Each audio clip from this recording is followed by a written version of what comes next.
Assalamualaikum warahmatullahi wabarakatuh.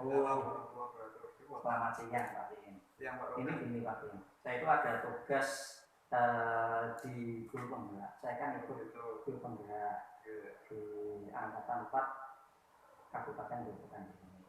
Nah, itu saya kan ikut itu ada tugas sudah sampai LMS ini, LMS tugas yang ketiga. Itu di modul 3 itu tentang prinsip pengambilan keputusan.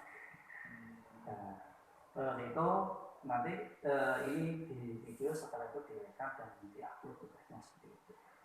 Tugasnya itu tentang eksplorasi konsep, itu tentang tentang bedah kasusnya itu saya mengambil di kasus juga. Nah, itu gini, saya bacakan. Ini tentang Pak Budiman. Di kasus 4 ini tentang Pak Budiman. Pak Budiman merupakan guru matematika di SMP Karunia. Pak Budiman dikenal sebagai guru yang rajin, ramah, tenaga, dan disukai banyak orang. Suatu hari, saat Pak Budiman sedang mengajar di jam pelajaran pertama di kelas 8A. Nah, tiba-tiba datang orang tua salah satu murid kelas 8A. Namanya Abdul, di depan pintu kelas 8.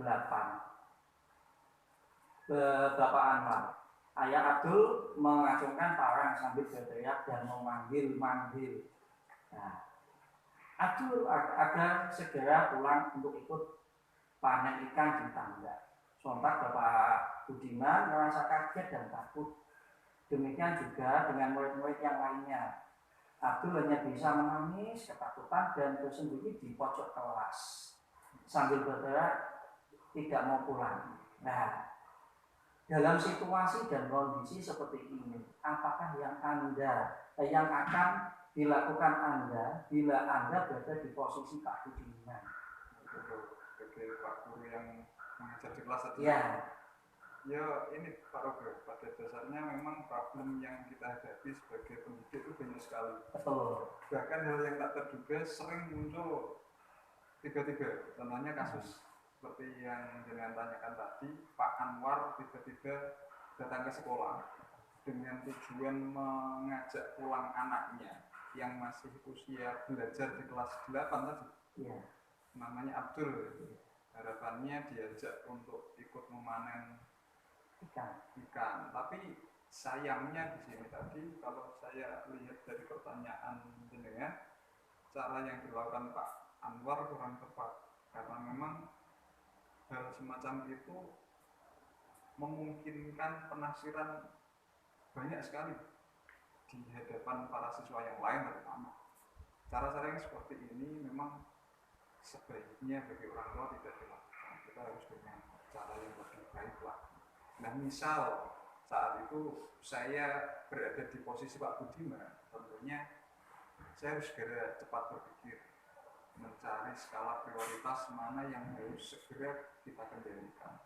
Karena problem pertama tentunya disebabkan karena kehadiran Pak Anwar yang membawa senjata tadi, maka otomatis kita sebagai orang tua segera komunikasi dengan Pak Anwar yang pertama untuk mencoba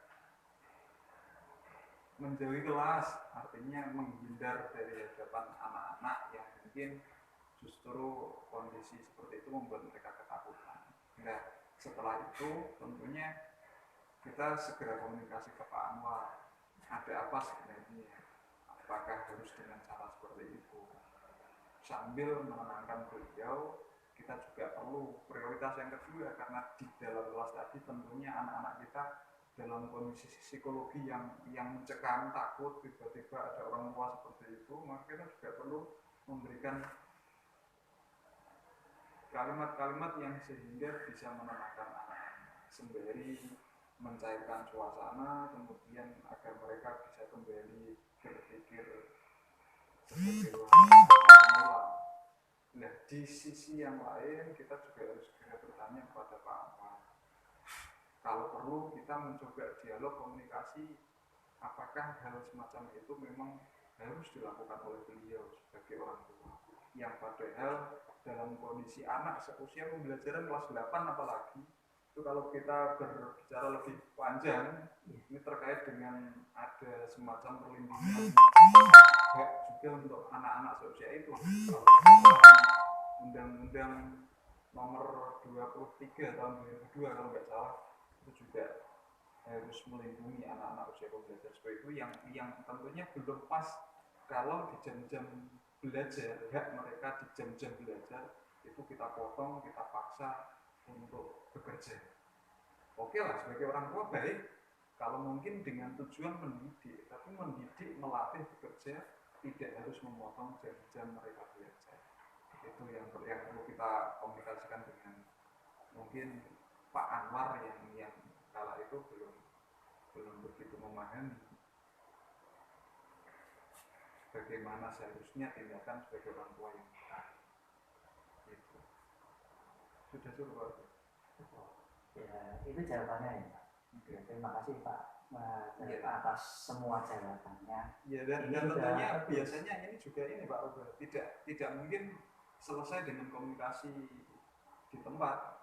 Ada kalanya kita juga perlu tindak lanjut. Maka secara real kita juga perlu komunikasi lanjutan. Kalau perlu wali kelas dari anak yang bernama Abdul tadi mencoba ke rumah Pak Anwar berkunjung, apakah memang ada sebab-sebab yang mengharuskan Pak Anwar melakukan tindakan semacam itu, atau mungkin bisa ditolerir dengan membedakan waktu-waktu ketika Pak Anwar tidak mengajak Abdul bekerja memikirkan daya tadi.